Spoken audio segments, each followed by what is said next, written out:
in terms of, all of these universal concepts that we've been discussing in cosmology and astrophysics and stuff like that, what topics fascinate you the most? Like, what's a topic that you would love to unravel and find the answer behind it, if you could?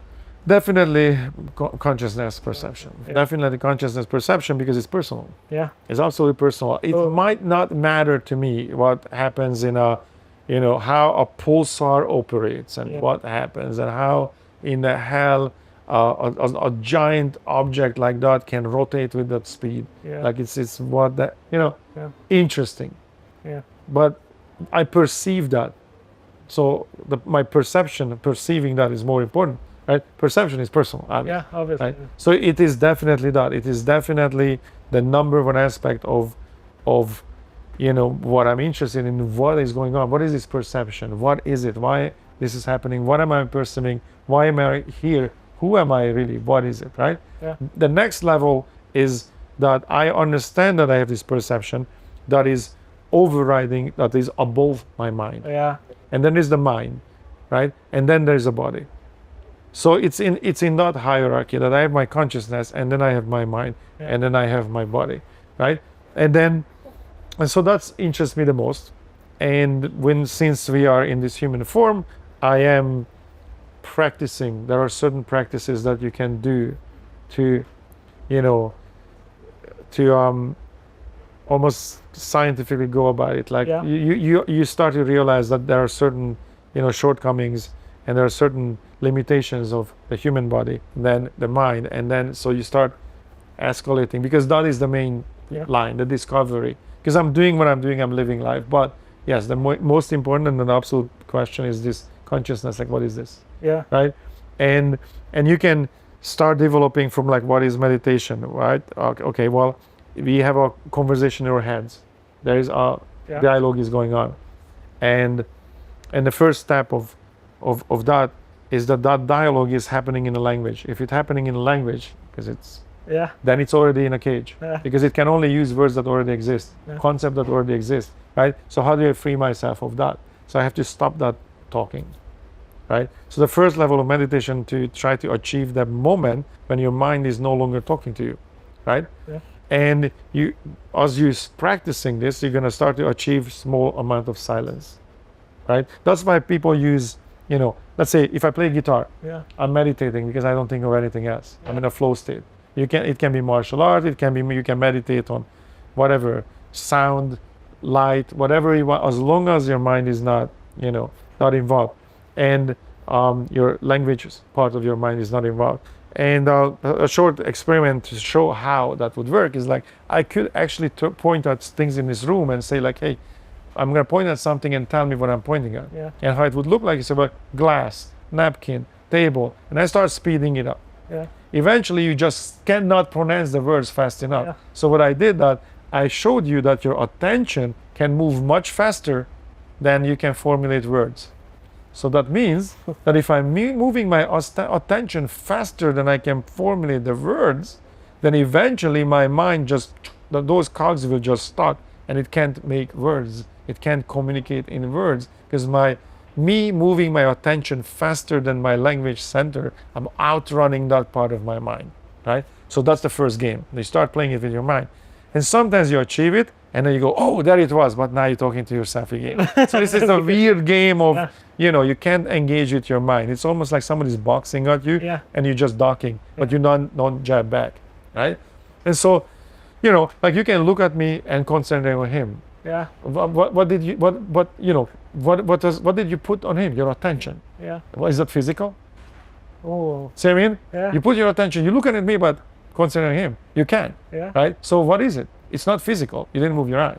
Right? So that's what I mean. That's your attention. You can move that attention around faster than you can formulate words. And that's one of the tricks, how you trick your mind.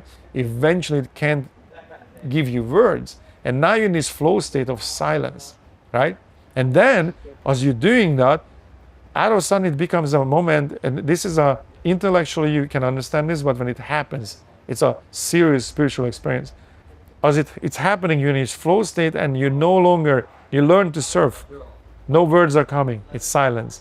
But then, there is other thing takes over and you realize, oh my God, I'm watching my mind trying to talk to me and I'm bending away. Well, who's watching the mind? Who am I who's watching the mind? So that's called the dualism, the self-realization. You first time in your life, you will realize like, wait a minute, I already know that I'm not the body, but I just realized now that I'm not the mind because I'm watching my mind trying to talk to me, and I figured out a way by shifting my attention that it cannot. That means who's shifting the attention? Who's watching the mind? So now you are back one step, and now you have this consciousness of like, fuck, what is going on? Wow. So this is the spiritual process. I've been doing it for 30 years. Really? Yeah. I started when I was 12, right? So it's a process and it takes a long time, but that's kind of a, you can induce and get yourself into this flow state, right? Yeah. Another thing, they call it, the translation would be, I guess, mindfulness, mindful state, mindful flow. Yeah. Which is, when you say, you know what I just thought of? No, you didn't just thought of that. The train of thought does not stop unless I practice this and purposely stopped it. Other than that, your mind is constantly working, right? And so as long as your mind is working, then you know where it is going. You should know. But what we do, like there's this powerful computer in your head, and you're not using it. You're not the programmer. You let it roam. It's doing its thing, right? It's whatever, navigate. You drive home, and you don't even remember what way you drove home. It was so automatic, you just did it. If I ask you, like, what did you see on the way home, you don't remember. You just drove home, completely unconscious. You just did it. True, yeah. Right?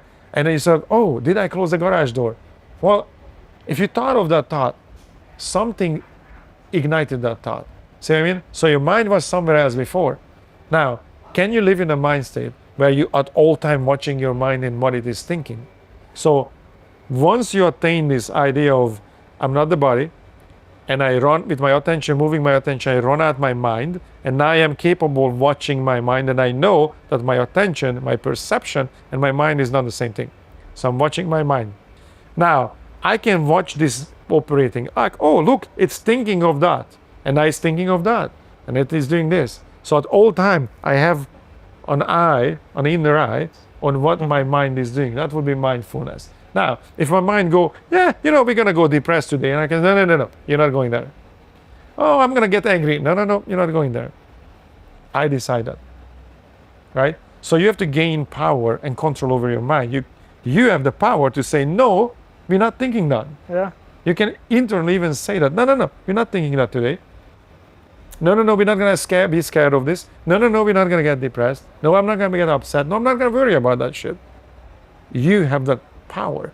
And a mindful way of living is that you assume that power and you don't let your mind, because it's a weird thing because, you start to feel pain or get depressed and you kind of like, because it's interesting and you let it go. Yeah. Ooh, where is it going? And eventually it gets to a place when you can't even grab it back.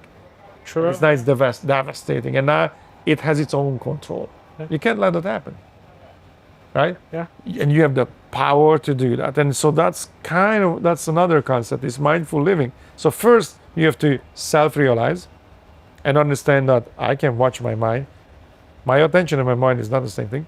Second, I can control that mind and I can program it and tell it what to do. And then all of a sudden it's just a device. I will tell my mind what to do and I will prevent it from going to places I don't want it to go to. And now you start to actually live a conscious life. Wow. But that's the hierarchy. And the next one beyond that is when that is a long meditation. Buddha was 36 years old when he realized this. But, the Gautama Buddha, there were many Buddhas, but there are various levels of spiritual enlightenment.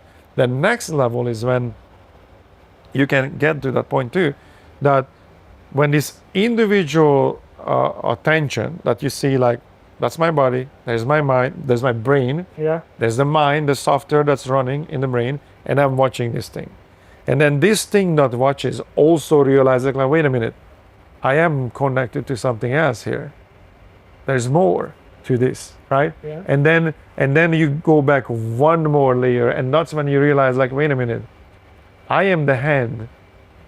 This consciousness, because we have this fear of dying. Mm-hmm. We have this fear of dying because we understand ourselves as individuals, Mm-hmm. right? And this is probably the hardest concept to understand, that you're not, True. right? Yeah. Because you have to get into that, call it the phenomena or the God flow, the God mind state of understanding, like, oh, wait a minute, there's only one consciousness. And so I am, when I say I am all of it, it becomes true. But it's not becoming true from an ego perspective. It's almost like, and this is the spiritual experience of I am it, all of it. Everything there is I am. But so you are, and so everything, right? When you experience this, that consciousness that this is also me, Yeah. that's also me, and you are also me. Yeah. And you as an other, this is the Perspective. as other perspective, you can also, like this finger, Yeah. I can have an experience, I'm feeling things. Yeah. I can also feel myself, Yeah. right? Yeah. So if I feel my face, what happened? Did the finger feel the face, or did the face feel the finger? Yeah. Right? Yeah. Which one was it? See what I mean? Yeah. So this is the kind of thing, like, I am it, I am all of it. You are me, I am you. Yeah. And we are the gloves on the same hands. Yeah. See what I mean? Yeah. And then you can get to that absolute perception when you know that. But that is very difficult to explain. What I'm explaining now is very rudimentary, very crude Yeah. of a way to just, because I'm talking circles around the subject Yeah. that you can only experience. But that's the next level, where, again, body, brain, mind, the self, the thing, the attention, the perception, and then the totality of that perception is the next. Okay. Now, you can get there with ayahuasca, you can get there with various, DMT, MeO5, DMT, Yeah. various things can get you there, meditation gets you there. There are various pathways, but you can actually experience that. Wow. I have so many questions, so double one here. So, Go for it. So firstly, you've mentioned you've experienced these detachments, your own. So let me formulate that. All right. So you say you get to the stage where you see your brain, you see basically your personal consciousness from the higher one. When you're doing that, is this general consciousness that you're referring to sharing characteristics with your own in terms of emotions being ignited in the way that your own mind would react to it? Or is it more as a just observer? So imagine in a way that's the general, and then you're the specific. Okay. Right. So that's the big bucket, and this is a small bucket. Gotcha. Right. So you are capable of only processing a smaller data set. Yeah. Then you can process there. Like imagine this. Imagine that dot perception, when you can step back, is general. And you know what? In fact, I'm going to talk about first, not the general concept, not the phenomena, not the God consciousness, but your individual perception. Okay, so we are perceiving data. We're perceiving, even that is questionable. Are we projecting it? But let's just, again, like we can do it. For the sake of the conversation. We can play this game all day long. But, okay, so let's say we accept that I'm perceiving data and terabytes of data coming at me right now. And at all moments. But your mind has a hierarchy. Your body and your mind has a hierarchy. The hierarchy here is that survival. Consciousness, defend consciousness, right? Because consciousness is biggest fear of not being conscious. Existence, biggest fear is not existing, right? So that's the number one. So existence, protect existence. And then from there, what does it mean? Bodily harm, water, food, what keeps you alive. And then the next level is survival of the species. That's why individual survival species. That's where sex drive and all that comes in. Procreation, and then yeah. and this hierarchy is moving down, and then it becomes there's a line, because this is the human line, and beyond the human line it becomes individual. What's important to you, right? So let's say you drive a car, whatever it is right now. Yeah. The day you got that car, you were driving around and you start to see, man, there's another one. Yeah. There's another one. How many of the car you drive are out on the street, right? Yeah. And you realize, oh, they're everywhere. Well, they were there everywhere all the time, but it wasn't important to you, Yeah. right? It wasn't in my presence. You're going to you're going to an airport and a million people talking at the same time. You don't hear anything, but somebody says a word that's important to you. Says podcast Yeah. or whatever it is that's in your interest, consciousness. You'll hear that word. Mm-hmm. That your mind picked up that word from the thousands of voices, because this hierarchy of survival and all those things, and then you come this filter, and the filter is open to certain things and closed to others, because your mind is like, it's not important to you right now that every one of these aluminum panels are fastened with a weird screw. It's not a normal screw, it's a hexagonal screw. Totally doesn't matter to you. If you're a construction worker, you would have noticed it, Yeah. but it doesn't matter to you. Yeah. Totally, right? You're right. So your Yeah. mind discards this data, right? And so what happens is that your personal interests and experiences are manipulating the filter, and that's how the data is coming, and most of it gets discarded because it's not important to you, right? That happens on a human level, on the mind level, because your interest, right? For the perception, the survival is not a problem. It exists and it knows it exists, right? The body and the mind has to survive, however. The brain has to survive, right? Yeah. So they have that aspect of you have the filters, the survival, and then beyond that, within as a being, you also live in a society that has certain rules and now, so survival, and then under that there's this filter of what you do for a living, what you're interested in, what kind of food you like. All those things are personal preferences, and your filters are arranged that it will notice hot dogs if you like hot dogs, and it will ignore the hamburgers if you don't like hamburgers, right? You will always know, oh, hot dog, right? So that's how this works. I see right? what you're going. Yeah. Okay. If you can go onto the level of meditation and disconnect this verbal part of your mind, right? The filters also disappear. So all of a sudden, all the data is coming at you being perceived. This is why when you come back from meditation, you come back with more than you went. Because otherwise, the data was coming at you through the filters. See what I mean? Yeah. Now the words and the explanation of the world is no longer there. And also the filters disappear. So now you're perceiving everything, right? And so now you're in this flow state where you start to understand things that you didn't even learn or study. Like there is information coming from somewhere, right? And then it's another rabbit hole.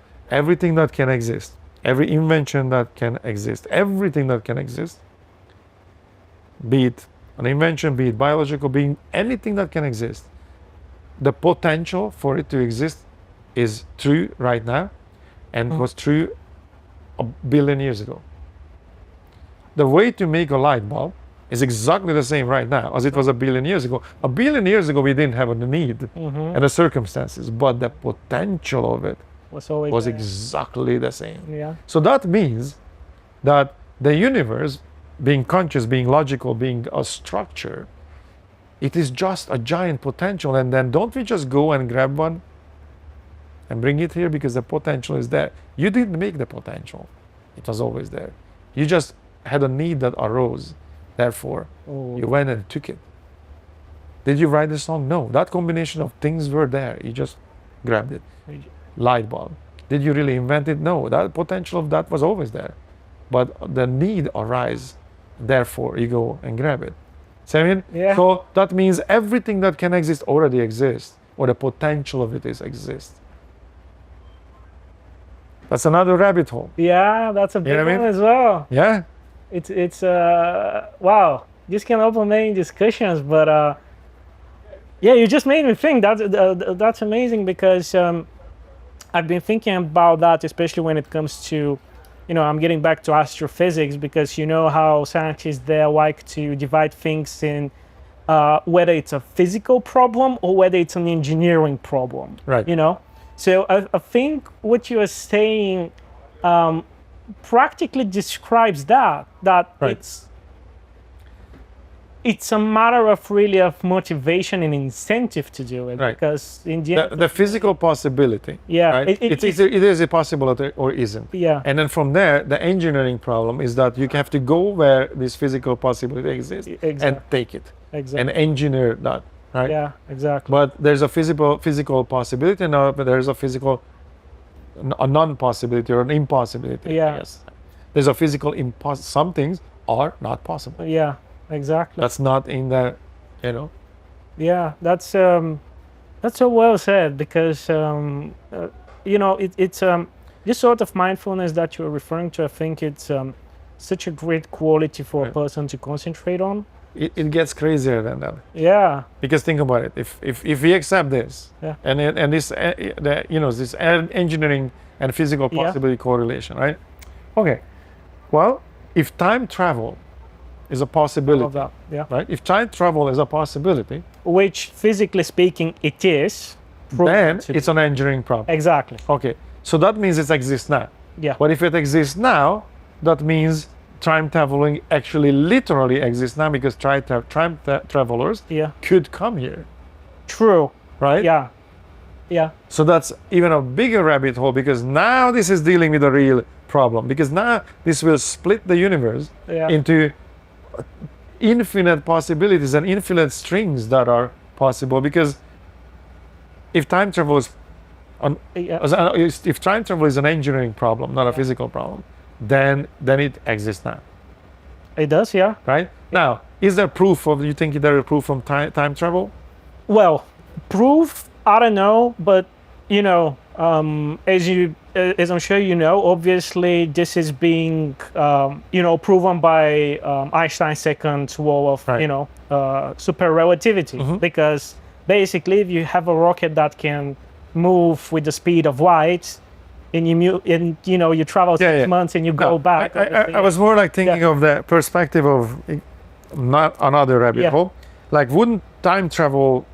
You can come back in time to the point where time travel were invented, but Oh, not gotcha. before. Yeah. Gotcha. Yeah. All right. Gotcha. Or if you can go back before, can you go then back because it was? Here's an interesting for you. Have you seen this when people punch in the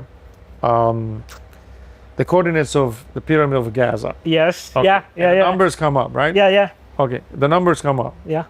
and then you compare it to the speed of light, and it just happened to be the same numbers. Yeah. The possibility of that to be the same number, at least the first 6, 7 digits Yeah. are the same number. The possibility of that is so insane Yeah. that it's less. I mean, there's no number to There's no describe number because it's limited, yeah. infinitely Exactly. impossible. That okay. Yeah. Now, but there is an interesting question about that. Like, it just happens so that speed of light and pyramids of Gaza. Now there's a problem with this. The problem is that longitude latitude is a human invention. It's Yeah. not a universal invention. Yeah. So technically it's arbitrary. Yeah. Okay.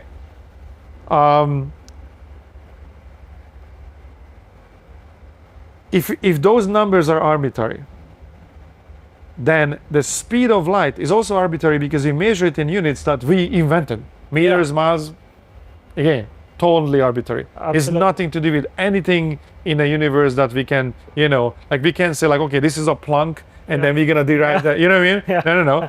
So that's the standard. No. That's completely non-standard. Yeah. It's a number that we just invented, Yeah. right? So the pyramid of Gaza, the location is a longitude latitude that we invented, completely arbitrary, and the speed of light is also measured in units that we invented and completely arbitrary. Yet these numbers just happen to be the same to say 6 digit. Okay, if I was a time traveler from this timeline, then I would know that there are latitudes and longitudes, and I would know there is miles and meters and seconds.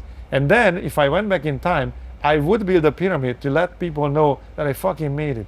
I was back here. I made it. And what I'm gonna do, I'm not gonna carve it onto a little tablet like, hey guys, the experiment worked.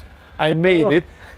Because if I make a little device, or I even have it can be lost. I have to build some kind of a structure that's so huge that thousands of years will not delete it. What would be that?